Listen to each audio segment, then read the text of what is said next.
Here we go, 25. Oh man, I know this is a long series. I can't wait till I'm done with it. I can't wait to get to reading A Little Princess. And then I can't wait to get to our next Zen master, whoever that's going to be. All this can't waiting. But these books aren't going to read themselves, are they? And I just hope that someday she'll be interested. Or just someday you'll be interested. Alright. Did I mark my spot? Yes, I did. So anyway, we're going to try a little bit of speed running. Because I want to get to fiction. Yay, fiction. Fiction's better, more funner. That obedience is so deeply entrenched is further illustrated by another experiment of Milgram's, this time demonstrating just how difficult it is to breach social norms, regardless of authority figures, to reinforce them. Milgram asked one of his students to go up to a person sitting on a subway train and requested that person to give up his seat to him, without giving an explanation as to why. The student was supposed to repeat this performance on 20 different occasions and gauge the reactions of the people he asked. But the student backed out before he had finished because, he said, the assignment was one of the most difficult things he had done. So Milgram decided to take over himself, and he soon came to understand his student's unexpected reaction. He approached a passenger on a train, and then found himself sweating before he could even speak. When he finally forced out his request, he experienced extreme panic. But the man did surrender his seat. In Milgram's words, taking the man's seat, I was overwhelmed by the need to behave in a way that would justify my request. My head sank between my knees, and I could feel my face blanching. I was not role-playing. I actually felt as if I were going to perish. As soon as I got off the train, all tensions disappeared. From Psychology Today, June 1975. Can you imagine that? There's stress involved with even asking for something.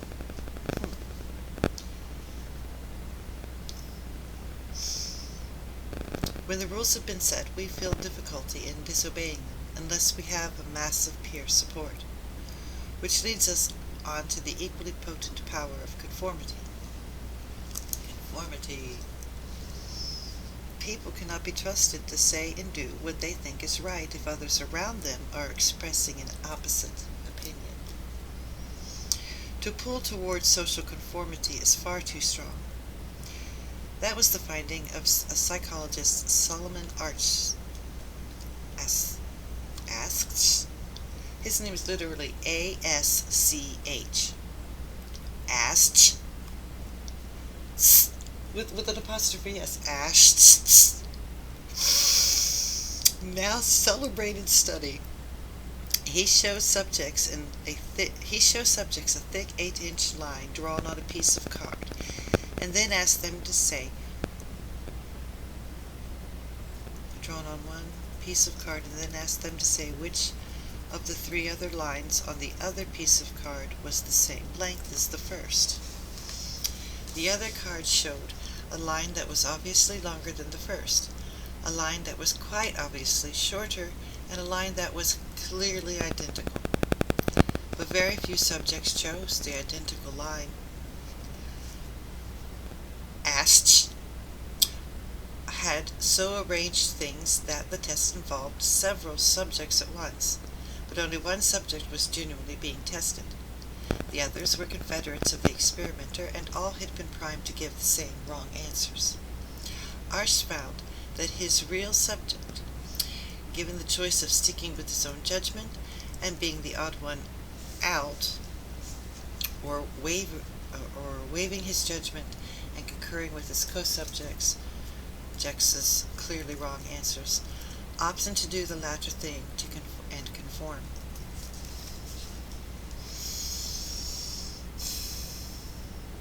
Might be a better world if we could stand up for what we know is right. Many times it's because people with louder voices insist that they're the ones that are right, that it's harder. Nearly 3/4 of his subjects showed some tendency to conform to the view expressed by the others in the room. In interviews afterward, it was made quite clear by the subjects that they hadn't believed the chosen line was the same length as the first line. In Ast's experiment, there were no penalties being meted out for being wrong, so even so mild as a frown.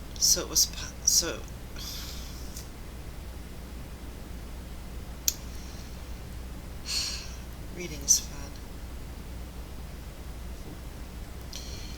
In Ask's experiment, there were no penalties being meted out for being wrong, even so mild as a frown. So it is possible to infer that, in a situation where there might be some form of disapproval shown to a dissenter, conformity could even be higher. Conformity was found to occur only if there was more than one confederate giving wrong answers. Similarly, when there were several confederates and one of them gave the correct answer, thus dissenting from his peers, the subject reverted to his own judgment and gave the correct answer too. Having one supporter was sufficient to eliminate the strong conformity drive.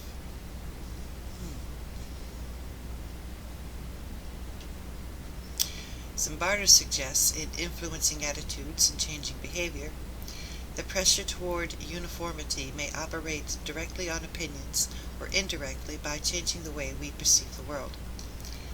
As an example, he describes an experiment by Sheriff that was based around the fact that a stationary light seen in the dark will appear to move if there is nothing to judge it against. Sheriff asked students the direction and distance that a stationary light appeared to them to move. This varied from individual to individual, some seeing small, limited movements, others lengthy, complicated movements. However, when all the students were gathered together to watch the light and to state what they saw, one after another, a group norm developed that fell between what any of the students as individuals had seen. Those who had described very small movements increased the movements they saw, and those who had seen large, sweeping movements reduced them.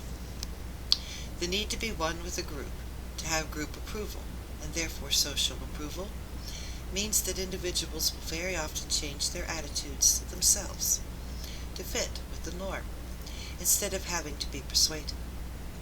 Just as an authority figure only needs to identify himself, but not to exert his influence in order to command obedience. So, a group may only have to be known to hold different views from a newcomer to that group for the newcomer to revise his own standards accordingly. The passive power exerted by social norms is all the stronger than overt power, because it is bowed to unconsciously. Nicotine is my unconscious overlord. One reason for the strength of the drive to conform is that we tend to learn how to cope in unfamiliar social situations by following what others do. We pick up from others the accepted social code of behavior for the circumstances we are in. Imitative behavior is a process of learning. It can also become habit. Psychologist Irving Janus introduced a term which has now become a modern colloquialism, groupthink. He found that, in group decision-making, the pressure for consensus is so strong that it can inhibit any expression of dissent. Particularly likely to succumb to the dangers of groupthink, he said, are tightly knit groups where morale is high. The enthusiasm of the members can lead to an illusion of invulnerability. Whatever decision is made must be the right decision because they made it. Any evidence that throws doubt on the validity of the course proposed is rationalized out of the equation. The group comes to believe in its own intrinsic morality. Therefore, there is no need to give consideration to any moral consequences of acts it proposes to carry out. The group decided it, therefore it's moral. In other words, the group comes to have a momentum of its own, fostered by the strength of seemingly united spirit. It is difficult for someone who has any reservations about the decision being made to put himself out of bounds of the inclusive bonds of the group. That's a lot to think about. That's a lot for you to think about. I'm not going to ruin the fantasy for you. Imagine it though, man. The impact of that, of the way that is. And I'm sure we'll come to understand that a whole lot more when we get into Gustav Le Bon and his psychology of crowds. This is another interesting thing. Group norms can easily be established and adhered to when the individuals who make up that group have no connection with each other, no common purpose, and don't even know who each other are. Bystander behavior was first studied by John Darley and Bib Latané after a now notorious incident hit the headlines in America. A woman was stabbed to death in the doorway to the building where she lived, and 38 people witnessed the killing. The murder took place The murder took half an hour, and yet none of the onlookers came to her help or even summoned the police. Latané and Darley carried out a number of experiments using thousands of subjects to test out what it was that prevented people from coming forward to help in such an emergency. Well, they concluded that the onlookers of the above-mentioned murder were not callous or indifferent. They were caught up in the condition the researchers called crowd behavior, where responsibility to act becomes diffuse. It means spread out. They come to their conclusion from experimental findings such as the following. On a number of occasions, a small number of students were asked to sit in a room and fill out forms. The students didn't know each other. After a little while, smoke started billowing under the door. Only in 38% of the student groups did at least one person get up to investigate. Excuse me. When a student was left alone in the room and saw smoke, in 3/4 of the cases the student would get up and investigate within 4 minutes. The researchers found that crowd behavior didn't just apply when people in a group didn't know each other. A number of students were invited to bring 2 friends to take part in an experiment with them. Each trio were told to sit in a room and fill out questionnaires. And while they were sitting there, they could hear the experimenter moving around in the next room. Suddenly there was a crash, and they could hear her calling out in pain. The same scenario was repeated. With just one student sitting in the room, the researchers found there were half as many responses to the cry when people were there. Hello. The researchers found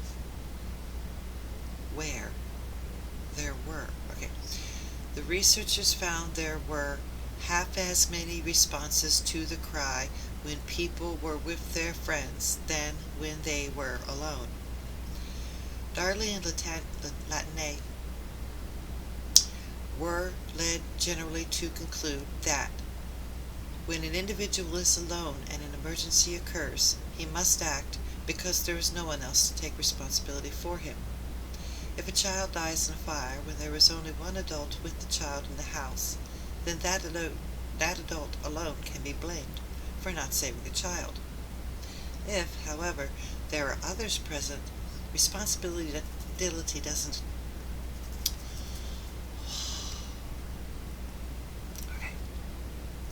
Responsibility doesn't clearly fall on one person, and as a consequence, none may take it. Oh, it's so hot. Oh my God, child. Menopause is not my friend. I don't care if there's a sound issue. There's only 5 minutes left in this recording.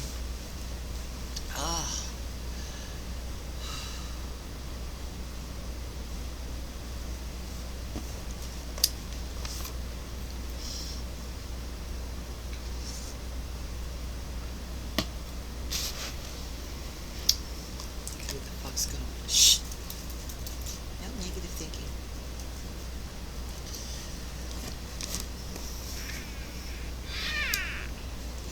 It is my thing. I want to read these books.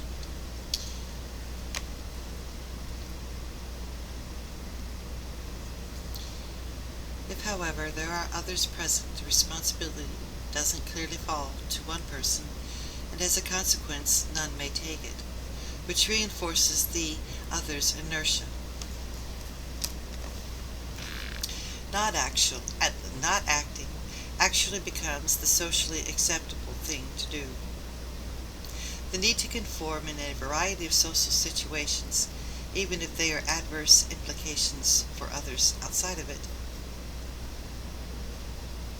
The need to conform in a variety of social situations, even if there are adverse implications for others outside of it, is a strong one.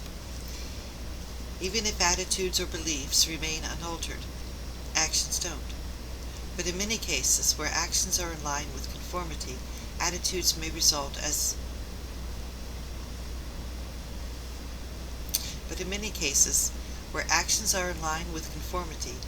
attitudes may, as a result, come to change too. More will be said of that in the next 2 sections. Commitment. How does a person's behavior affect not only his attitudes, but also the very stuff from which his attitudes are formed? In the psychology of commitment, Professor Charles Keisler sets himself to find out. By describing his own and others' experiments, which seem to provide some conclusive material to work from. Friedman and Fraser found that if an individual wants someone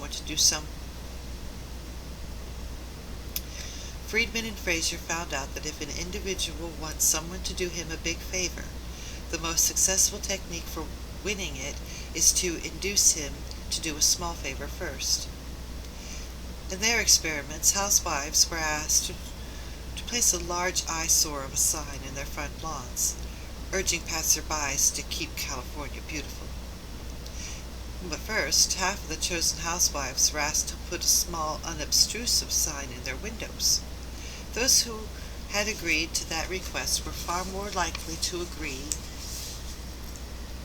to stand the larger sign in their garden, even if the 2 requests were made by apparently 2 totally unconnected people, or even if the signs were about different issues, than those housewives who were approached with the large sign just out of the blue. The researchers concluded that the carrying out of a small favor led to the housewives to see themselves in a new light, as doers. I'm a doer. I used to be an old joke going around in my generation. Some comedian, I guess. I don't even remember it anymore. I just remember, I'm a doer. So there you go. Therefore, the larger request was seen more favorably by them because they were already established in an active role. Quite clearly, the actions affected attitude. In his work, Keisler discovered the power of what he termed the boomerang effect.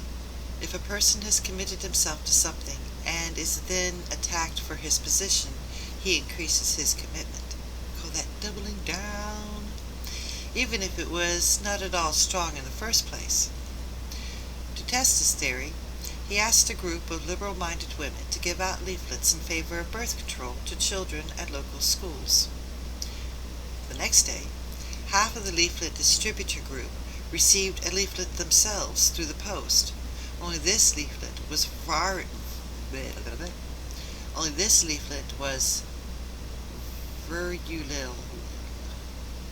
I mean, I've heard this word before. Virulently,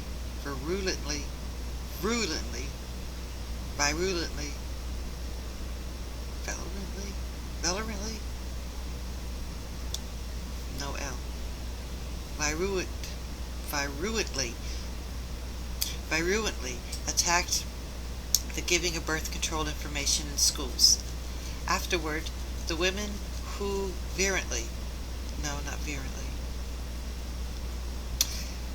English is hard. Afterward, all of the women who had been involved in the general distribution, plus the others in the neighborhood who were equally liberal-minded about conception, received a visit from a person, supposedly from the birth control campaign, asking them if they would be willing to give more active help in any of several ways. Well, the women who had given out the leaflets and then had received a communication through the post attacking their position were far more willing to join up with the campaign than those who had simply given out leaflets, or who had done nothing at all. Getting there, aren't we?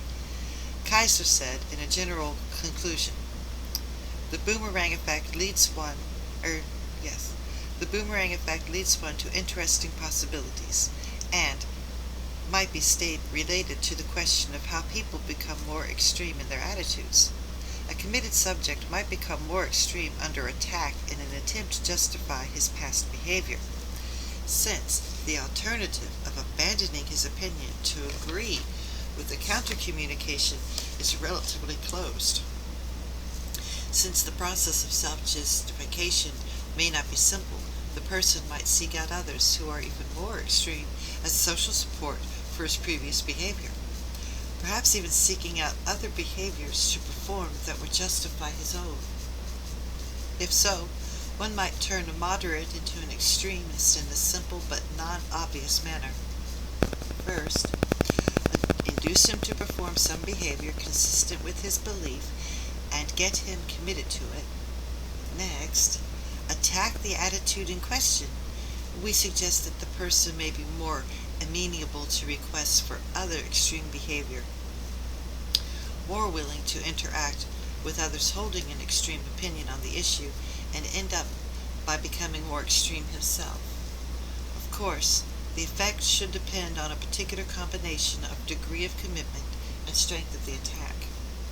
That is, the degree of the commitment should be high enough so that the subject can't really change his position, and the attack should be strong enough to arouse the person's defenses, but not so strong that he is forced to abandon his position.